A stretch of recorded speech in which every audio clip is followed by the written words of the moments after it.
Halo teman-teman. Nah, halo semuanya. Ketemu lagi. Udah lama banget nggak upload video. Gini. Kemarin saya itu ada dapat satu pertanyaan ya. Pertanyaan yang klasik.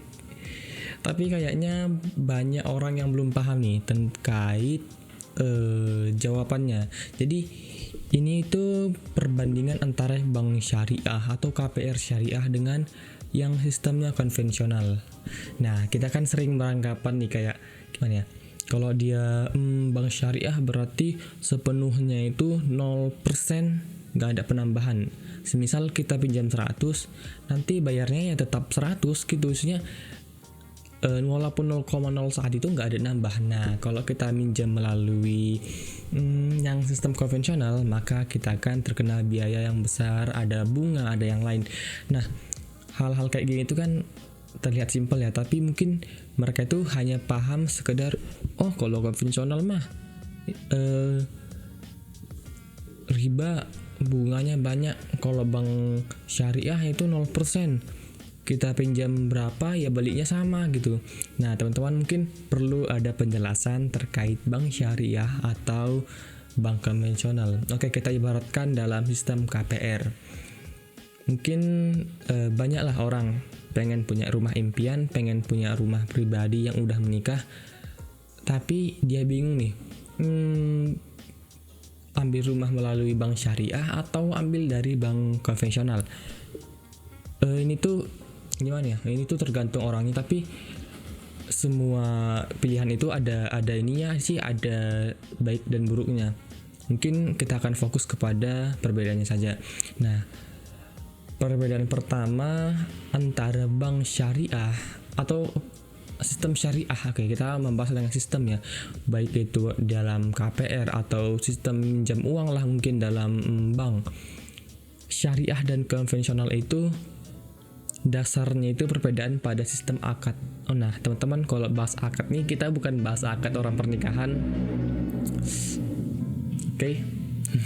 Kita bukan bahas akad dalam pernikahan atau akad judul lagi ya. Oke, kita bahas akad itu mungkin sistem jual beli atau sistem transaksinya. Nah, syariah dan konvensional itu punya sistem yang beda-beda. Kalau dalam konvensional itu secara sederhananya itu all about utang. Semua itu akan menjadi utang dan kita akan membayar utang tersebut, itu secara sederhana. Kali ini kita akan buat penjabaran yang lebih sederhana, yang mudah dipahami oleh orang-orang yang awam lah mungkin ya. Nah, kalau kita minjam uang atau semisal kita mau beli rumah melalui bank konvensional, nanti itu sistemnya gini. Misalnya kita ngomong langsung ke pihak dari bank. Saya itu mau ngambil rumah dengan harga 100 juta rupiah. Nah, nanti si bank itu akan meminjamkan kita uang berupa utang dan kita akan membayar itu di kemudian hari melalui proses yang namanya cicilan ataupun yang lainnya atau kredit. Nah, di mana dalam prosesnya itu ada bunga.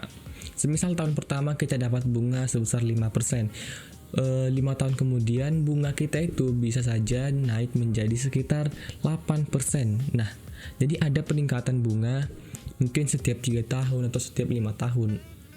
Ini yang mungkin jadi tolak ukur pembeda antara syariah dan konvensional.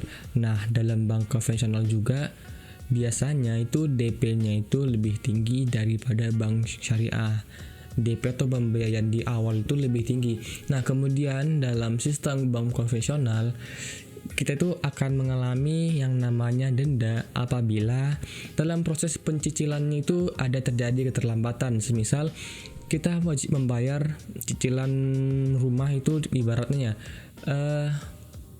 setiap tanggal awal bulan ya, tanggal 1 sampai tanggal 3. Nah, apabila kita kelewatan, biasanya kita harus membayar yang disebut dengan sanksi atau biaya tambahan, denda lah. Dan kemudian tuh biasanya juga, ini bukan biasanya, tapi yang terjadi sistem peminjaman atau tempo waktu pembayaran itu lebih lama, bisa sampai 20 tahun lebih. Nah, itu yang terjadi pada sistem konvensional. Nah, kalau menggunakan sistem syariah, ini tuh ada namanya mudharabah. Nah, mudharabah itu kayak hubungan antara kedua belah pihak, antara pemberi modal dan penerima modal yang saling menguntungkan. Jadi nanti kalau kita minjam atau kita beli rumah KPR melalui sistem syariah, nanti tuh dari banknya itu akan membelikan rumahnya. Jadi yang membeli rumah itu bukan kita, tapi mereka yang membelikan rumahnya, dan kita yang membayar kepada pihak bank. Nah, pihak bank menolong kita dengan cara membelikan rumah itu, dan kita yang akan membayar kepada pihak bank. Nah, semisal apakah kita semisalnya rumahnya itu seharga 100 juta, apakah nanti kita akan bayar tetap seharga 100 juta? Iya, tidak. Ada penambahan biaya. Mungkin nanti kita bayarnya itu menjadi 120 atau 110. Nah, kenapa menjadi 110? Kan berarti sama aja dong, riba. Mungkin orang beranggapan, loh kok nambah? Berarti riba dong, ada penambahan uang. Bukan di situ kategori ribanya. Perlu diingatkan kembali, bank ini bukan lembaga sukarela yang menyediakan waktunya full untuk kita ya. Ya, mereka juga butuh biaya untuk gaji pegawai, ya, untuk sewa gedung, peralatan, perlengkapan, dan semua itu butuh pembayaran. Nah, nggak mungkin dong nggak ada yang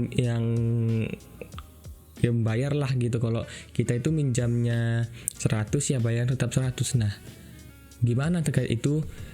Yang pembeda tadi tuh kita jelasin di awal, yaitu transaksi, sistem transaksinya itu. Nah, dalam sistem syariah itu sendiri, nah DP, kita akan bahas kembali kayak DP itu lebih rendah. DP itu jauh lebih rendah daripada sistem konvensional. Kemudian itu nggak ada namanya bunga, nggak ada bunga per tahun yang mengalami peningkatan, ya udah tetap 0% gitu. Dan juga biasanya itu tenor waktu yang pembayaran lebih singkat. Kenapa? Karena kalau semakin memperlama, sebenarnya dalam hukumnya itu semakin lama pembayaran itu akan semakin besar yang dibayarkan. Nah, kenapa dalam syariah itu lebih singkat? Yaitu untuk menghindari adanya penimbunan pembayaran. Jadi yang dibayar itu nggak terlalu banyak. Nah, kemudian itu denda dalam sistem syariah itu lebih rendah, teman-teman. Dendanya itu tidak ada denda dalam sistem syariah. Jadi keterlambatan itu tidak memiliki denda. Nah, itu yang memiliki nilai lebih dari sistem syariah atau sistem konvensional. Jadi teman-teman kalau mau milih antara sistem syariah dan sistem konvensional, itu silahkan kembali ke pribadi masing-masing, mau pilih yang mana. Mungkin nyaman dengan konvensional, nyaman dengan syariah, ya silahkan pilih.